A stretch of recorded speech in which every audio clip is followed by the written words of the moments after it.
Teplodoktor imoratlarni nafaqat fasad qismiga, balki tom qismiga ham yechim berib, izolyatsiyaga garantiya berishi esinglardami? Ko'kcha mahalladaman, yonimda shu imoratning uy egalari turibdilar. Ilhom aka, ozgina tushuntirib bering, nimaga keldim men bu imorat sizga?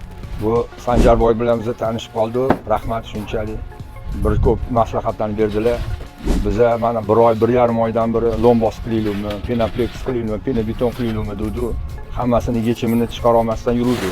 Shu odam orqali biza mashina yechimini topdik. Hozir biza XPS mahsulotini ikkita sloy qilib, 3li, 5li qilib, keyin ustidan penabeton quymoqchimiz 15 sm.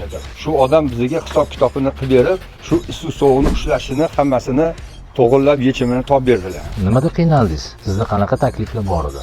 Menga takliflar ko'p berishdi. O'sha penabetonni o'zini, penapilesteron betonni o'zini, keyin betonga o'sha poke sifatlarini qo'yishlarini, maslahatlarni berishdi, lekin hech kim buni yechimini topib bera olmayapti. Hamma o'zining mahsulotini maqtashga harakat qildi, lekin shu odam menga hammasini hisob kitobini qilib berdilarki, mashina qanaqa PXP qo'ysangiz, necha santimetrli qo'ysangiz, keyin necha santimetr beton qilinganda shunda izolyatsiya yaxshi bo'ladi. Lombozdan ko'ra yaxshi, effekti zo'r bo'ladi deb shu odam maslahatini berdilar. Shu odam bilan maslahatlashsanglar, chiroyli yechimini qilib beradi sizlarga. Juda ham to'g'ri aytdilar. Qaranglar, hozir mana bu narsani shenka bo'yicha, menda asos shenka 20104 shunaqa 2018-yil bo'yicha har bitta konstruksiyani, istiladigan konstruksiyani izolyatsiya pirogi deylik, shuni asoslari proyektiraniya paytidan o'zi proyektni narsa hisoblanishi kerak edi. Men shunga asoslanib, bularga plita bo'ladi, 22, uni normasi bor, qalinligi, teploprovodnost, o'sha plita qancha o'zidan issiqlik o'tkazadi, o'shani hisobladim. Undan keyingi piroglarni, perimetrni hisobladim. Buning tagidagi xonani balandligini hisobga oldim. Ana o'shandan keyin bularga har xil variantlarni aytdim. So'radim, Ilhom aka, siz mansarda qilmaysizmi keyinchalik? Chunki plitani ustidan ko'pchilik kelajakda keyin mansarda qilishi mumkin. Yo'q, hozir qilmayman dedilar. Demak, men ularga stashkali variantni pirogini aytdim. XPS materiali bilan 2li, hozir sal adashdilar, 3li emas.